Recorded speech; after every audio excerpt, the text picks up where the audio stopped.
Good morning viewers. ఇవాళ video number 30. ఇవాళ మనం చెప్పుకునేటువంటి chapter N and F hooks. N and F hooks. ఇంతకుముందు మనం ఏ హుక్స్ చెప్పుకున్నామండి? ఆర్ అండ్ ఎల్ హుక్స్ గురించి మనం చెప్పుకున్నాం. ఈ R and L hooks straight strokes ఎలా పెట్టేవాళ్ళు? ముందు ఆర్ హుక్ గురించి చెప్పుకుందాం. ఆర్ హుక్ ఎలా చెప్పుకునేవాళ్ళు? ట్రే,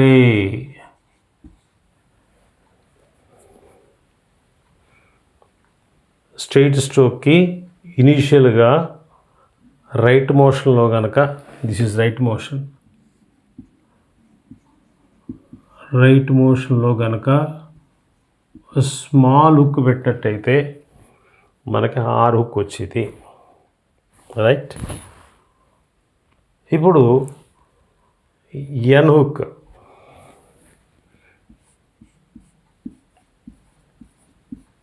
అదే స్ట్రోక్కి ఫైనల్గా అంటే ఎండ్లో రైట్ మోషన్ సేమ్ మోషన్లో పెడితే ఇది ట్రే, ఇదేమైపోతుంది? ఎన్ అయిపోతుంది. ట్రైన్.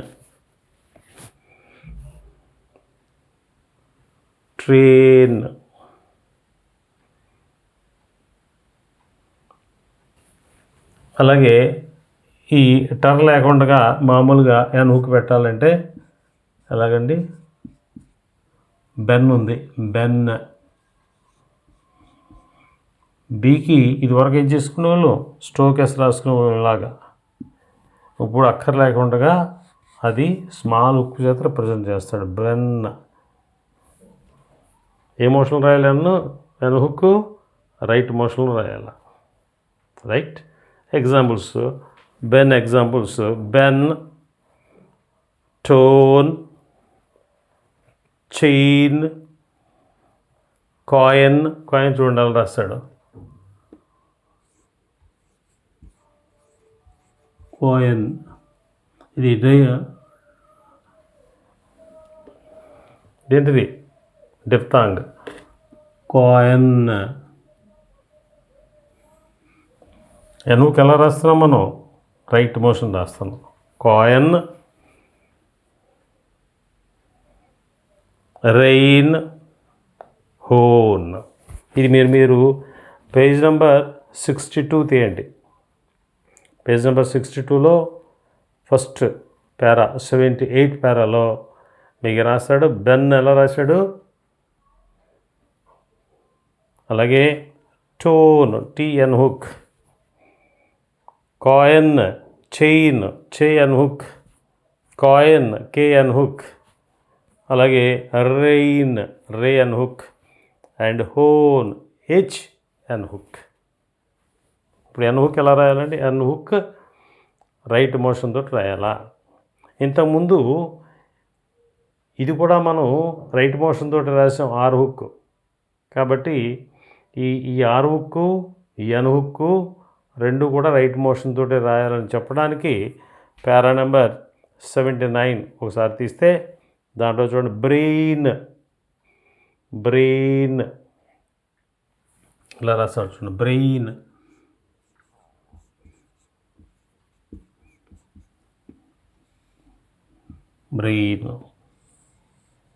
Right motion. బ్రెయిన్.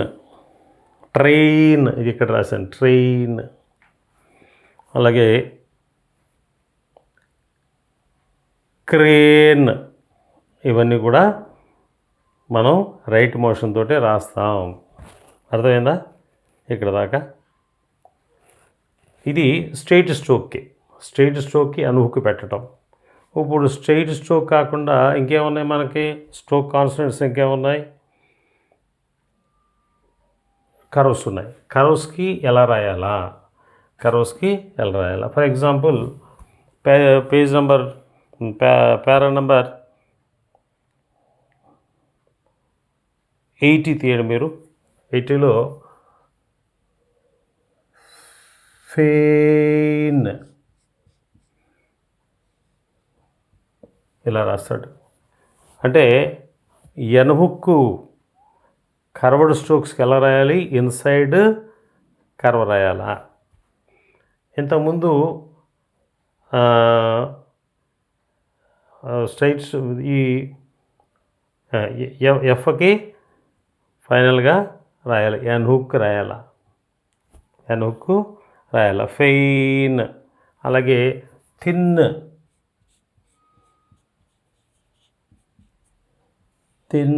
ఎన్హుక్. అలాగే చూడండి ఇంకా fain, thin, again, shine, moon, lean.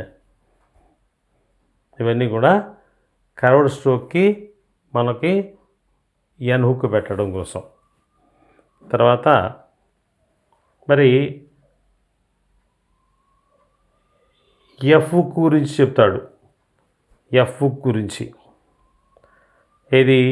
ఇక్కడ స్ట్రెయిట్ స్ట్రోక్స్కి ఇది ఎన్హుక్ కదా, ఇది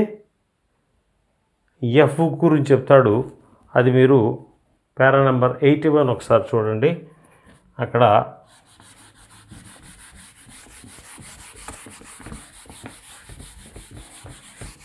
ఇంతవరకు ఎన్హుక్ గురించి మనం చెప్పేసుకున్నాం. N hook to but straight stroke and curve, వీటికి ఎన్హుక్ చెప్పేసుకున్నాం. ఇప్పుడు ఎఫ్ గురించి చూడండి. పేరా నెంబర్ 81 తీస్తే buff,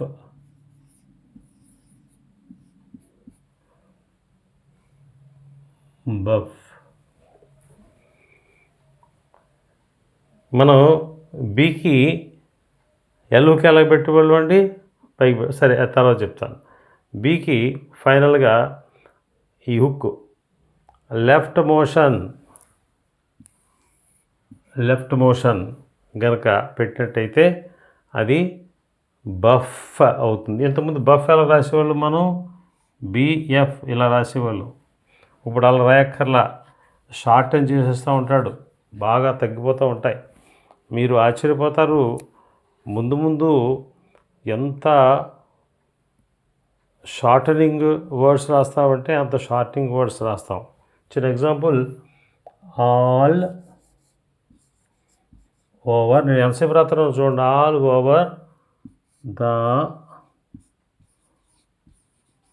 world, all over the world, ఇది ఒక ఫ్రేజ్.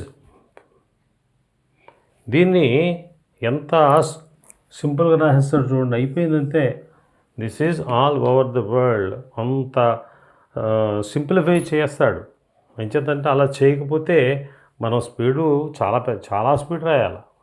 సో అందుకోసం ఇక్కడ ఈ ఎఫ్ అనేటటువంటి స్ట్రోక్ కాన్స్టెంట్ తీసేసి ఎఫ్ బుక్ పెట్టేశాడు. చూడండి, బఫ్, టఫ్,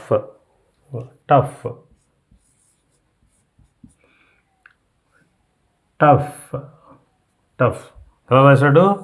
లెఫ్ట్ మోషన్ తోటి రాశాడు. అలాగే మిగతా చూడండి, 81వ పేరాలో buff, tough, chief, cave, rare, hive ఎలా రాశాడండి? Hive with left motion. అర్థమైందా? ఇప్పుడు ఏదైతే మనము ఎల్ హుక్ రాసామో అది లెఫ్ట్ మోషనే కదా, ఇది లెఫ్ట్ మోషనే. అందుకోసమే మీకు 82వ పేరాలో చెప్తాడు, బ్లఫ్ ఇది లెఫ్ట్ మోషనే, ఇది లెఫ్ట్ మోషనే. ఇదిగో ఇలాగే కదా వస్తా. బ్లఫ్, అలాగే క్లిఫ్, అలాగే గ్లోవ్. రైట్. నెక్స్ట్ ఇప్పుడు ఈ స్ట్రెయిట్ స్ట్రోక్కి ఎన్ హుక్ గురించి, ఎఫ్ గురించి చెప్పేశాం. ఇప్పుడు కర్వ్డ్ స్ట్రోక్కి ఎన్ హుక్ గురించి చెప్పేశాం. ఇప్పుడు కర్వ్డ్ స్ట్రోక్కి ఎఫ్ హుక్ గురించి చెప్పాలి. రైట్. కర్వ్డ్ స్ట్రోక్కి ఎఫ్ హుక్ ఉండదు. కర్వ్డ్ స్ట్రోక్స్కి ఫైనల్ హుక్ ఉండదు, ఎఫ్ హుక్ ఉండదు. మీరు పారా నెంబర్ 83 తీయండి. 83లో చూపిస్తాడు. ఫైన్,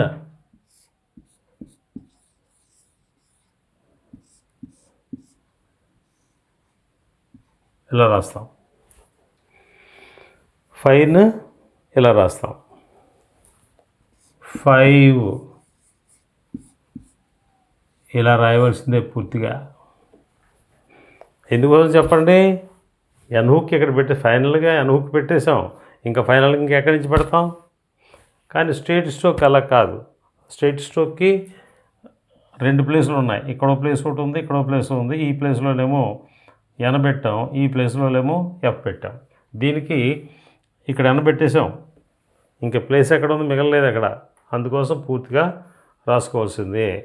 ఫైన్, 5, అలాగే లైన్, లైవ్,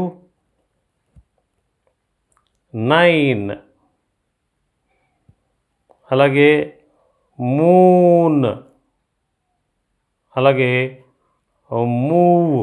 మూన్ ఇలా రాస్తాం, మూన్ ఇలా రాస్తాం, మూవ్ ఇలా రాసుకోవాల్సిందే. అర్థమైందా? నెక్స్ట్ పారా నెంబర్ 47కి వెళ్ళండి. పారా నెంబర్ 84కి వెళ్ళండి. 84లో ఇక్కడ ఎఫ్ గురించి కూడా మనం చెప్పేసుకున్నాం. స్ట్రెయిట్ స్ట్రోక్ అయితే ఎన్ రైట్ మోషన్ తోటి రాస్తాం. అదే స్ట్రెయిట్ స్ట్రోక్కి ఎఫ్ఆర్వి, వీగాని అయితే మనం లెఫ్ట్ మోషన్ తోటి రాస్తాం. ఈ కర్వ్డ్ స్ట్రోక్ అయితే లెఫ్ట్ మోషన్ తోటి రాస్తాం. ఎఫ్ఆర్వి హుక్ కర్వ్డ్ స్ట్రోక్ ఉండదు. నెక్స్ట్ ఇప్పుడు ఈ పారాలో ఏం చెప్తాడంటే, ఈ 84 పారాలో మనకి చూడండి, పారా నెంబర్ 47 గుర్తు తెచ్చుకోండి. 47, a final oval requires a final stroke అని చెప్పన్నాడు. అంటే ఇక్కడ పెన్నీ ఉంది, ఫైనల్ ఓవెల్ ఉంది. మనం పెన్ ఎలా రాయాలనుకున్నాం? మనం ఎలా రాయాలనుకుంటే చెప్పండి. పారా నెంబర్ 78లో పెన్ ఇలా రాసేయచ్చు. పెన్నీ కూడా ఇలా రాస్తానంటే వీలు పడుతుందా? వీలు పడదు. వై? బికాస్ పారా నెంబర్ 47లో చెప్పాడు, final oval requires stroke consonant. అంతేగాని హుక్కుడు ఫారం కానీ సర్కిల్ ఫారం కానీ పనికి రాదు. ఎంచేత ఓవెల్, దీనికి ఇక్కడ ఓవెల్ పెట్టుకోగలమా? ఎక్కడ పెడతాం చెప్పండి? పెట్టలేం. కాబట్టి మనం ఖచ్చితంగా పెన్నీ పూర్తిగా రాయవలసిందే. ఇది పారా నెంబర్ 84 చూసుకోండి. Pen, penny, puff, puffy, fun, funny, men, mini. అర్థమైందా? ఇక్కడ నుంచి మనం 85కి వెళ్తే పారా నెంబర్ 85.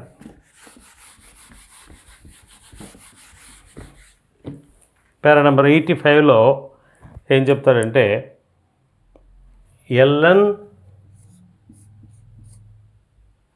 ఇష్ ఎన్.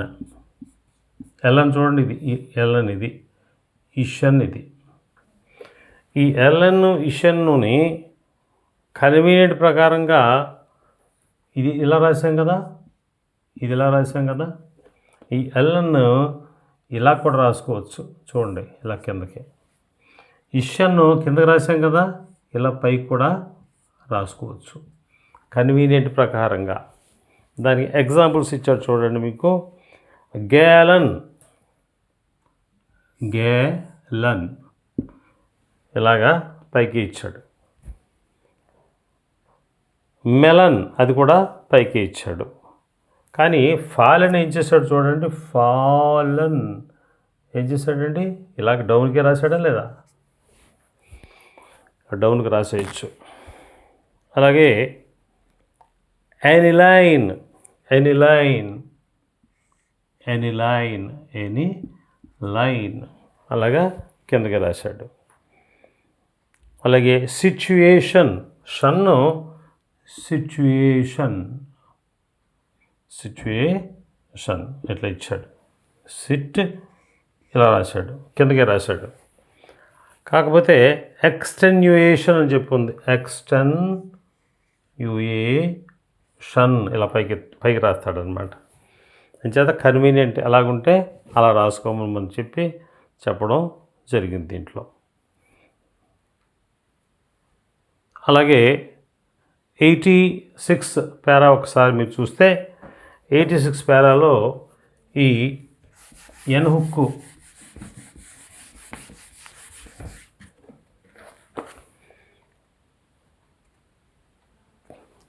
కానీ ఎఫ్ హుక్ కానీ మధ్యలో వచ్చినట్టయితే మనం హుక్ పెట్టుకోవచ్చు. ఎట్లా, ఎన్ కానీ ఎఫ్ కానీ ఏమంటాడంటే ఇక్కడ the N and F hooks may be employed medially when the join easily and clearly.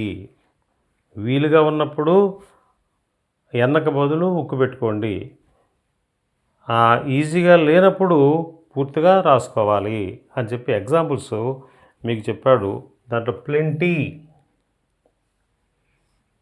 Plenty N hook పెట్టేశాడు, ఎన్ హుక్. అలాగే డివైడ్ ఒకసారి చూసుకోండి, డివైడ్, డే వైడ్, డివైడ్ ఇవి హుక్ పెట్టేశాడు ఇక్కడ. అలాగే ఏజెంట్ ఎన్ హుక్ పెట్టాడు. అలాగే సడన్నెస్ హుక్ పెట్టాడు. అలాగే పెయిన్ఫుల్, డిఫెన్స్, రెఫర్, గ్రాఫిక్ ఇవన్నీ కూడా మీడియల్గా ఎన్ హుక్ వచ్చేస్తుంది. బట్ ఒక్కొక్కసారి మీడియల్గా ఎఫ్ హుక్ పెట్టడానికి వీలు పడదు, అది కన్వీనియంట్ కాదు. అలాంటప్పుడు మీరు పూర్తిగా రాసుకోవాలి. అది ఎగ్జాంపుల్స్ ఏంటంటే బ్రాండీ చూడండి, బ్రాండీ మధ్యలో వచ్చింది ఎన్ను, ఇది ఎన్ హుక్ పెట్టుకోవడానికి లేదు. బ్రాండీ పూర్తిగా రాసుకోవాలి. పూర్తిగా రాసుకోవడం అనేటువంటిది it is convenient to write full stroke, stroke constant instead of hooked form. అలాగే ఏజెన్సీ, అలాగే సడన్లీ, అలాగే ప్రొనౌన్స్, పెయిన్లెస్, రివ్యూయర్, గ్రావిటీ. అర్థమైందా? నెక్స్ట్ పారా నెంబర్ 87 మీరు తీసినట్టయితే 87లో నర్,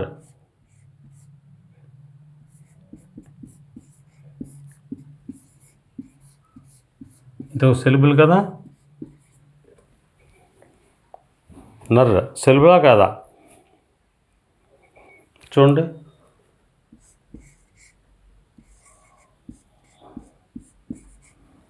రన్నర్, రన్నర్ పక్కన రన్, ఇది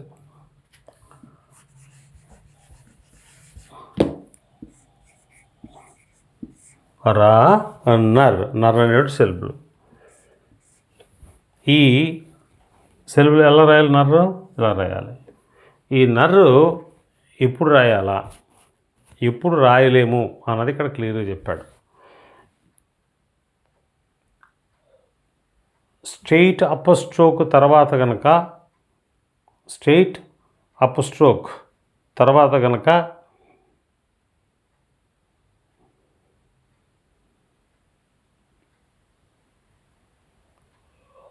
నర్ వచ్చినట్టయితే అది ఖచ్చితంగా ఎన్ హుక్ పెట్టి డౌన్ డా రాసుకోవాలా. చూడండి, రన్నర్. ఇక్కడ అలా కాకుండా మనం ఇది రాయాలనుకున్నాం అనుకోండి, వీలుగా ఉంటుంది. అక్కడ వీలుగా రాయగలిగారా? రాయలేరు. అదే స్ట్రెయిట్ అప్ స్ట్రోక్ తర్వాత హుక్ పెట్టి రాసుకోవడం చాలా ఈజీ. హుక్ పెట్టి రాసుకోవడం చాలా ఈజీ. అంటే స్ట్రెయిట్ అప్ స్ట్రోక్ తర్వాత నర్ వచ్చినట్టయితే, స్ట్రెయిట్ అప్ స్ట్రోక్ కదా, తర్వాత నర్ వచ్చినట్టయితే ఎన్ హుక్ అండ్ డౌన్వర్డ్ ఆర్ రాసుకోండి. చూడండి ఎగ్జాంపుల్, రన్నర్, యానర్, విన్నర్ ఇవన్నీ కూడా స్ట్రెయిట్ అప్ స్ట్రోక్ తర్వాత వచ్చినటువంటివే. మిగతా వాటిల్లో మీరు మామూలుగా నర్రు రాసేసుకోండి. ఎగ్జాంపుల్ ఏంటి? Opener, opener. అలాగే జాయినర్, కీనర్, లైనర్. ఇది నర్ సిలబుల్ గురించి. తర్వాత నెక్స్ట్ పేజీలో 88 పారా ఒకసారి తీయండి. ఈ ఎన్ హుక్, ఎఫ్ హుక్స్ ఏవైతే ఉన్నాయో ఫ్రేజోగ్రఫీలో చక్కగా వాడుకున్నారు పిట్మ్యాన్ గారు. He has used these N and F hooks very conveniently for been, then, on, own. If you write this N hook, you go been, then, on, own. వీటికి వాడుకోండి. ఎగ్జాంపుల్ మీకు I have been, I have ఇది been. I had been, better than, better. ఓకేనా? Hook పెడితే than, better than.